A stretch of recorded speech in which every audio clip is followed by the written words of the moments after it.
Avoir une liste email, c'est bien. Envoyer des mails régulièrement à ses abonnés et pas que quand on a quelque chose à vendre, c'est très bien. Mais le top du top, ça reste tout de même d'avoir une base d'abonnés qui ouvrent vos mails, qui lisent vos mails, parce que vous pouvez écrire la meilleure newsletter du monde. Si personne ne la lit, vous n'aurez aucun résultat. C'est pour ça qu'aujourd'hui, je vais vous donner mes 5 meilleurs tips pour augmenter la lecture de votre newsletter et il y aura aussi un conseil bonus à la fin de cette vidéo.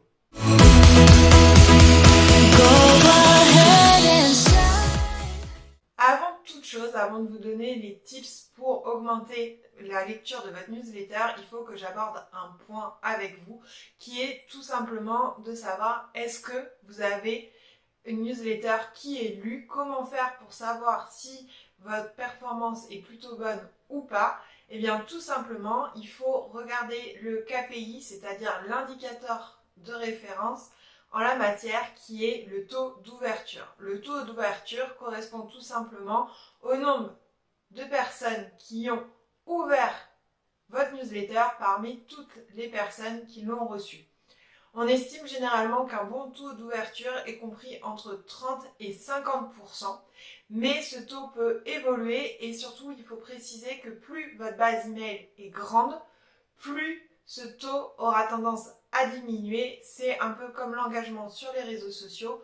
Plus on a d'abonnés, moins le compte a d'engagement. C'est normal puisque il y a forcément dans le lot des personnes moins qualifiées que d'autres. Donc ne vous inquiétez pas, si vous avez plus de 1000 abonnés à votre base email mais que vous avez un taux d'ouverture qui tourne autour des 25-30%, c'est déjà très bien. Maintenant, voyons le premier tips pour augmenter le taux d'ouverture justement de votre newsletter. Et la première chose à prendre en compte, c'est le choix de l'outil d'emailing que vous allez utiliser. On n'y pense pas forcément, on va souvent regarder le prix, les fonctionnalités, etc. Mais l'outil que vous allez utiliser pour envoyer votre newsletter va avoir un impact sur la délivrabilité de vos mails. Qu'est-ce que la délivrabilité? C'est tout simplement le fait que votre mail arrive bien dans la boîte principale de votre destinataire et pas dans les spams. Parce que bien entendu que si le mail arrive dans vos spams, vous avez 99% de chances que la personne ne voit jamais votre mail. Donc autant éviter cela. Et alors, pour vérifier que votre newsletter arrive bien dans la boîte mail de vos clients, je vous conseille d'utiliser un outil. Il y a des outils gratuits qui existent en ligne comme Mail Tester et vous pouvez avoir un score en fait de la délivrabilité de vos mails et c'est plutôt intéressant puisque vous avez aussi des pistes d'amélioration. En général, on estime qu'une bonne délivrabilité, c'est autour de 95% ou plus. Et mon petit conseil pour ce qui est du choix de l'outil d'emailing, je vous conseille de vous tourner vers des outils qui sont prouvés, testés et approuvés. C'est le type d'outils comme Mailchimp, ConvertKit, ActiveCampaign, Sendinblue. Là, vous êtes sûr d'avoir un outil performant qui va avoir une bonne délivrabilité derrière. Ensuite, le deuxième tips à appliquer, c'est la rédaction de l'objet de votre mail. C'est la première chose que voit la personne dans sa boîte mail. Donc l'objet, il doit être attrayant, donner envie, mais aussi être très impactant et résumer ce qu'on va trouver à l'intérieur de la newsletter. C'est un peu comme le titre d'un article de blog. Si vous n'êtes pas suffisamment précis ou que c'est un peu putaclic, quand on va lire le contenu, on va être déçu et c'est le meilleur moyen pour que les personnes se désabonnent.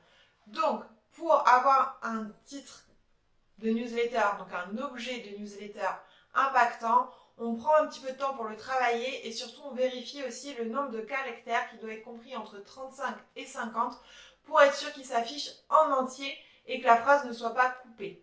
Vous pouvez utiliser quelques emojis que vous utilisez souvent par exemple sur les réseaux sociaux parce que ça va permettre à la personne de vous identifier encore plus facilement et éviter par contre certaines pratiques comme l'utilisation un peu trop abusive des caractères spéciaux, les tirets, les points d'interrogation, tous ces caractères un peu bizarres qui peuvent faire penser à des spams et éviter aussi certains mots comme gratuit, gagner de l'argent ou même Viagra si jamais c'est dans votre niche, faites attention parce que ces mots sont un peu blacklistés par les messageries et les fournisseurs d'accès internet et risquent du coup de faire basculer votre mail dans les spams. Le troisième tips que j'avais envie de partager avec vous pour augmenter la lecture de votre newsletter, ça va être de personnaliser votre message. Donc la personnalisation, ça va passer par exemple par le fait de mettre le prénom dès le début du mail dans l'accroche, donc par exemple bonjour avec le prénom, d'insérer ensuite de temps en temps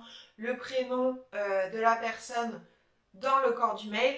Bien sûr, ça implique d'avoir récupéré le prénom au moment de l'inscription à votre newsletter, donc il faut bien penser à ajouter ce champ en plus de l'adresse mail sur vos formulaires d'inscription. L'idée, c'est de montrer que votre message s'adresse bien à cette personne, elle va s'identifier à ce que vous dites, elle va embarquer avec vous, donc forcément, elle aura plus envie de lire votre newsletter que si c'est quelque chose de robotique et de très froid. Ça va être aussi la personnalisation, le fait de choisir le bon moment pour envoyer votre liste email. Donc pour ça, il faut bien connaître les habitudes de votre clientèle cible. Par exemple, si vous avez une newsletter qui s'adresse à des professionnels en entreprise, quelque chose de corporate, peut-être que le matin, vers 9h ou 10h, c'est plutôt pas mal. Quand ils embauchent, hop, ils voient votre mail directement. Vous êtes tout en haut, en fait, des mails. Alors que si vous vous adressez peut-être à une mère de famille, peut-être que le mercredi après-midi, c'est mieux de l'éviter parce qu'il y a de fortes chances qu'elle s'occupe de ses enfants. Je sais, ça fait un peu cliché tout ça, mais il n'empêche que c'est la vérité, c'est la réalité de votre clientèle cible. Donc, mettez-vous dans ces baskets pour imaginer à quel moment votre mail a le plus de chances d'attirer son attention et qu'elle ait envie de l'ouvrir parce qu'elle sait qu'elle aura le temps de pouvoir lire votre mail. Le quatrième tips pour augmenter la lecture du newsletter, c'est un peu plus loin que la personnalisation, c'est la segmentation. La segmentation, ça va être le fait de créer des catégories au sein de votre liste email. Pour ça, le plus simple, c'est d'attribuer des tags. Comme ça, en fait, dès que la personne s'inscrit à votre newsletter via tel ou tel formulaire, vous allez lui attribuer une étiquette et vous allez pouvoir du coup classer facilement les personnes en fonction de leur centre d'intérêt, notamment si vous avez plusieurs lignes magnettes. Même chose, vous allez pouvoir attribuer une étiquette pour les clients, les prospects, etc. La segmentation, ça permet vraiment d'attribuer et d'envoyer le bon message à la bonne personne. Ça va par exemple être le fait d'enlever les personnes qui ont déjà acheté votre produit de la liste de diffusion pour le prochain lancement. Les personnes qui ont déjà acheté votre produit, votre offre de coaching par exemple, n'ont pas besoin de recevoir les mails qui vont arriver pour annoncer la prochaine ouverture des inscriptions. Elles ont déjà participé, ça ne les concerne plus vraiment, donc ça ne sert à rien d'aller les polluer avec ces informations. C'est encore un risque qu'elles se désabonnent parce qu'elles vont se dire non mais là il y a trop de mails, ça ne m'intéresse pas, je supprime. Même chose, la segmentation, ça peut permettre d'envoyer un mail de rappel de panier abandonné si vous avez un e-commerce. Ça peut être aussi l'occasion de créer une liste d'attente en vue du lancement de votre prochaine offre. Et comme ça, vous savez que les personnes qui ont décidé de s'inscrire à la liste d'attente sont des personnes qui ont vraiment un intérêt particulier pour cette offre.